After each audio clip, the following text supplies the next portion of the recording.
Welcome to an overview of the WGP Oracle. For part 1, we're going to cover the mechanical version that was originally released in 2002, and then for part 2, we'll continue with the electronic E-bladed version that was released a short time later. Let's get started.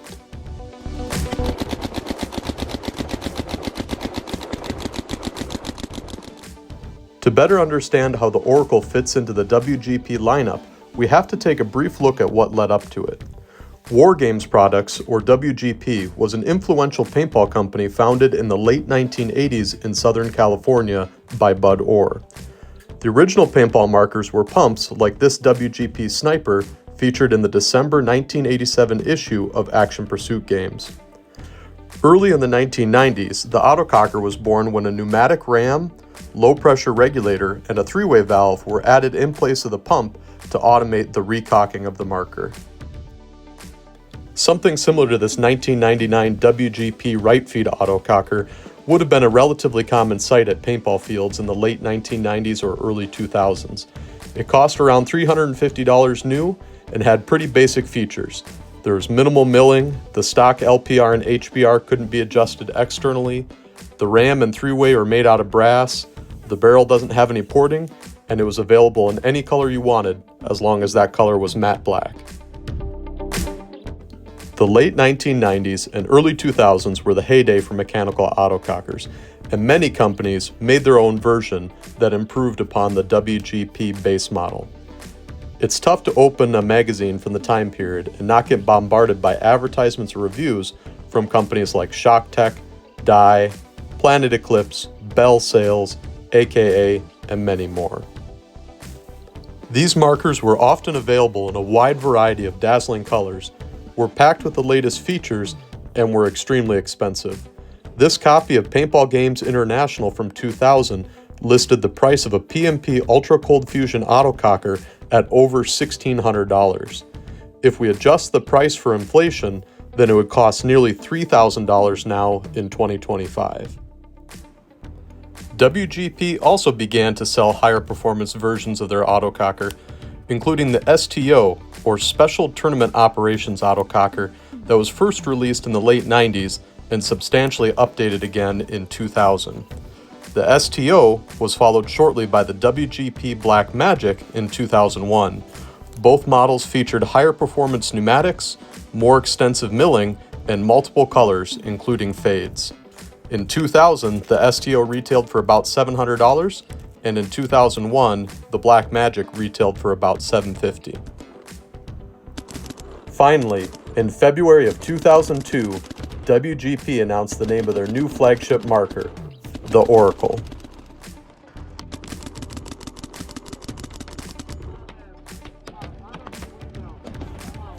While not quite as expensive as some of the other high-end autocockers of the time, Oracle still cost quite a bit. In late 2002 or early 2003, the retail cost was around $900, depending on where you purchased it. Adjusting for inflation, that would be approximately $1,500 to $1,600 in 2025.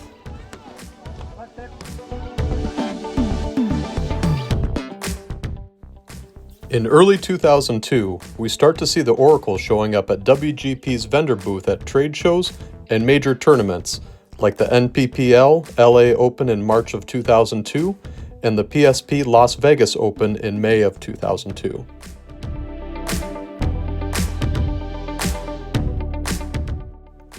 At the same time, we begin to see the Oracle heavily marketed in magazines like Action Pursuit Games, Paintball 2 Extremes, and Faceful.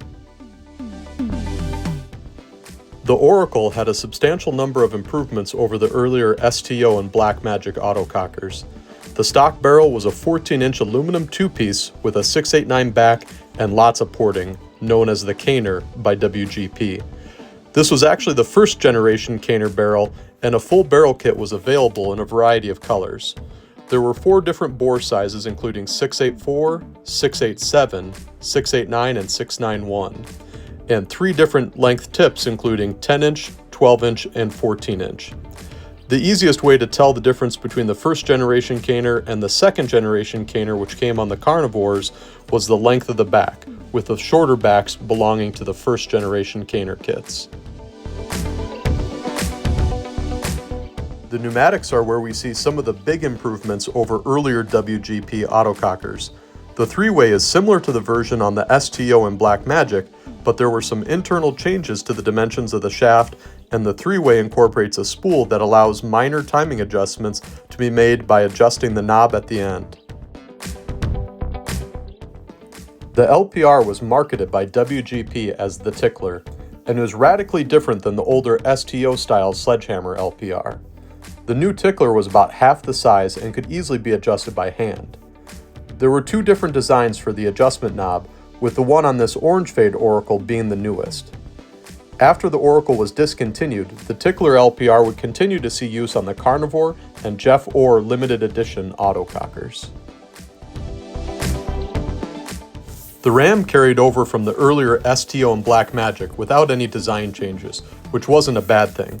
It was reliable, rebuildable, and performed well. Oracle pneumatics could actually be purchased separately as an entire kit mounted on a post-2K style front block as an upgrade for other autocockers. And Oracle pneumatics would eventually see additional use on special edition Blackmagic autocockers late in their production run.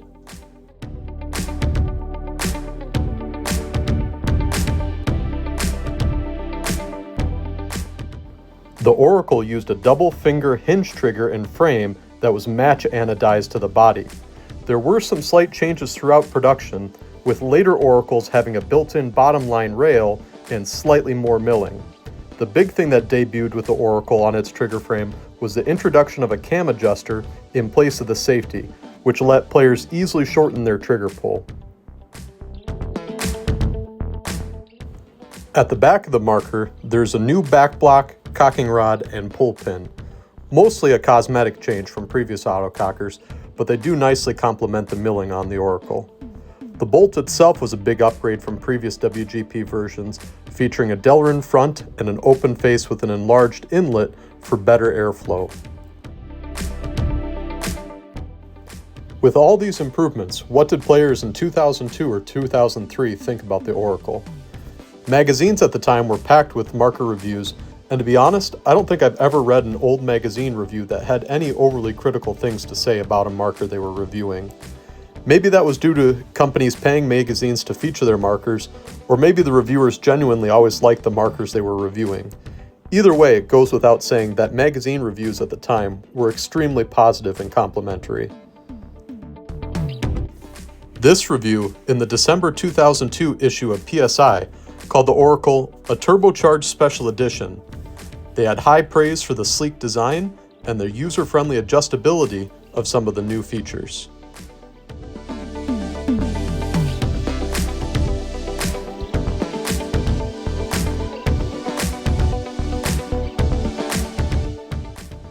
In the early 2000s, written reviews of paintball equipment were popular on websites like pbreview.com.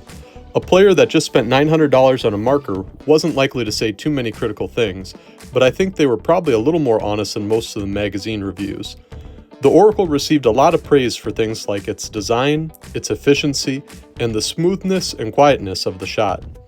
The biggest complaint by far was the price, and there were some players that disliked the trigger safety being swapped for the cam adjuster. Overall, by September of 2004, it had an average rating of 9.8 out of 10 on pbreview.com. There was some limited tournament use of the mechanical Oracle, one example being at the PSP NPPL World Cup in Kissimmee, Florida in October of 2002. There were at least a couple of players for the Naughty Dogs and Bud's Kids that were shooting Oracles. But mechanical autocockers in general were becoming increasingly uncommon at tournaments throughout 2002 as teams and players began using newer electronic markers. The July 2003 issue of Paintball Games International summed up the shift away from mechanical autocockers by saying, just before the E-Blade arrived on the scene, the cocker was still managing to hold onto its tournament credibility, but only just. Despite its performance and reliability, it was losing the battle for air supremacy due to its comparatively low possible rate of fire. But the addition of the Planet Eclipse super electronic frame transformed the autococker from a slow train into a super express. Later in production, WGP did produce a mini version of the Oracle like the one pictured here, These featured all the same components as the full-size version, except for they came with a second-generation Caner barrel and a lighter, fully Delrin bolt with O-rings. I don't know exactly how many Oracles were made, but I've seen serial numbers up into the 8,000 range, and I think it would be safe to say there are less than 10,000 between all the different styles, whether it's mechanical or E-blade or mini or full-size. In late 2002, approximately 7 or 8 months after the mechanical Oracle was released, WGP revealed the E-Oracle with an electronic trigger frame based off Planet Eclipse's E-blade. And throughout 2003 and 2004, the mechanical and electronic versions of the Oracle were often marketed together. I don't know exactly when production of the mechanical Oracle ceased, but by August 2005, remaining in-stock mechanical Oracles were advertised in action pursuit games at a price of $699.99, and by February 2007, the cheapest advertised price I could find was only $275.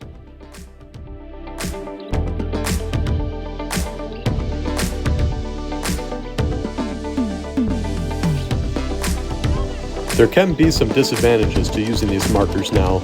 If you buy an original mechanical Oracle that hasn't been rebuilt since new, it's guaranteed it will need a total rebuild before it's usable in the field. The lack of a clamping feed neck can also be a hassle, but it is threaded so you could add one if you wanted to. I've also found that my Spire loaders actually fit the stock feed neck pretty well. If you're new to autocockers, there's also a bit of a learning curve that can be intimidating, but there are some very helpful online communities like mcarterbrown.com, which is an old-style forum dedicated to vintage paintball with lots of helpful members.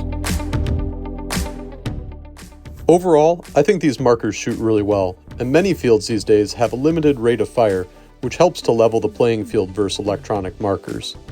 If you do have the opportunity to use a mechanical Oracle like these at a field, I would highly recommend it. These older markers just feel like they have more personality, and it's always been a fun day at the field when I get to use one.